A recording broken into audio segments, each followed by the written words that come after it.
In today's segment, I know a lot of y'all out there are just kind of getting out of the gate as far as maybe finding a job after college or maybe just kind of getting back in the workforce or wherever your situation is in life.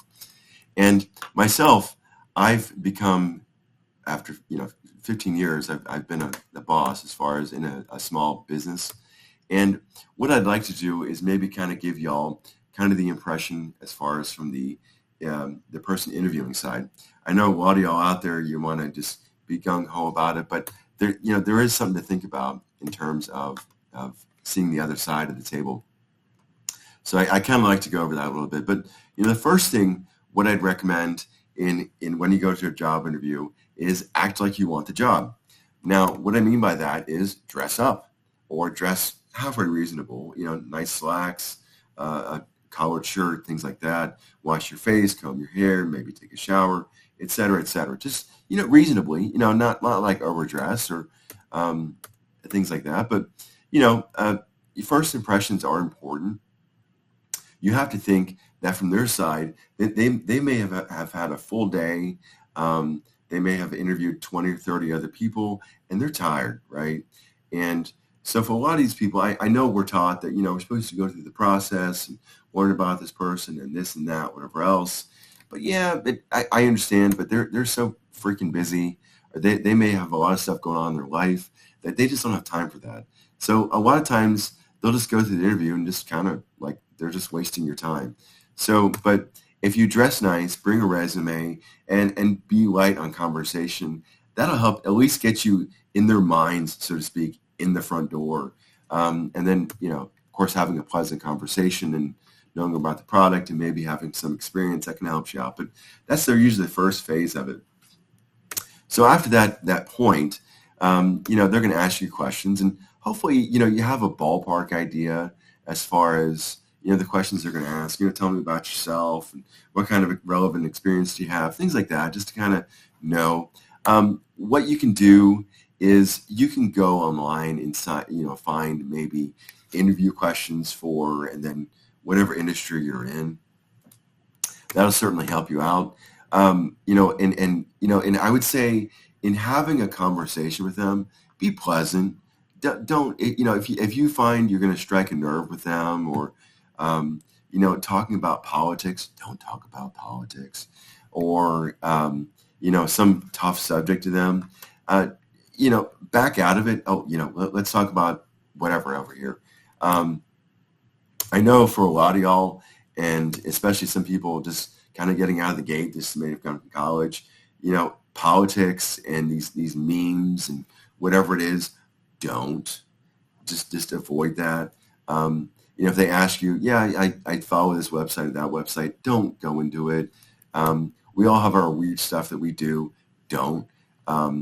Keep in mind that you want to get hired first, and then after you've been there for a year or two, okay, let's start opening the gate a little bit as far as this and that, your subjects, whatever. You have to show value to them, right? So, right now, they're probably interviewing 20, 30 other people. You've already wasted, your time, your gas, your energy, et cetera, et cetera. Don't throw it down the drain by talking about some tough topic. Next, imply value to them that if you hire me, I'm going to, help you out. I'm going to, do this, that. I'm going to keep my nose to the grindstone. I'm going to, work hard, dedicate myself and learn. Nobody's perfect. And, you're going to make mistakes in the beginning. And even, I would let them know ahead of time, hey, look, I'm new. I just started. I'm going to be starting, so I'm going to have a lot of questions. It doesn't mean I'm dumb, but I want to acclimate. I want to really get a hold of what I'm doing. So just kind of keep that in mind. Right now in hiring, obviously they don't know you from anyone else. So right now you're a high risk investment or high risk hire. So your goal in the interview process is to move from the high risk area to the low risk area. Well, if you hire me, I'm going to help you out long term. I'm here. I'm committed. I'm always willing to learn. I'm always willing to help out. And just, here's my call. Here's my email. I'm readily available. Things like that to really separate yourself and say, I'm going to help you out. I'm going to respond to emails. I'm going to get this job done. And just keep that in mind. You want to imply value to them. Next is you want to imply to them or even tell them, hey, look, I'm here for a long-term job. I'm not here for 2 weeks, 3 weeks, and it's not going to be another Mick job. And because most of these either hiring agents or if you're working, if you get hired at a small company, you're going to the owner. Well, they don't get paid to interview people. They get paid to work, right? Interviewing is something that they need to weed out the right people from the wrong people.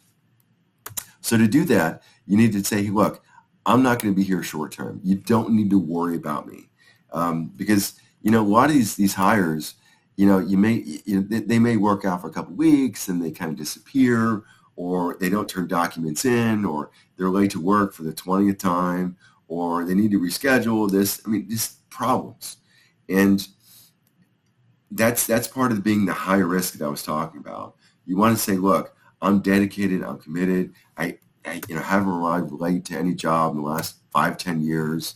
I'm always willing to learn. I know XYZ programs, which should be on your resume, but I'm always willing to learn more. I'm dedicated, I'm committed, I'm long-term. I'm here, I'm going to be around. You won't need to worry about me.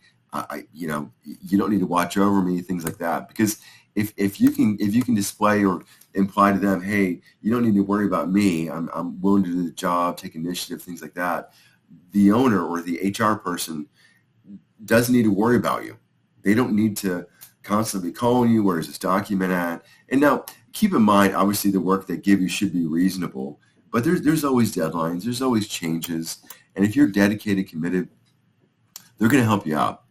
So the next thing is after you're done, and you're looking and smile at them, and give them a nice firm handshake, and let me know, and ask them questions and so forth, and keep the conversation light. Is you want to follow up with them in a couple weeks, because even though you think you're a good hire, they've got 20 or 30 other people, and they've got processes and budgets and all this stuff that unfortunately is out of your control.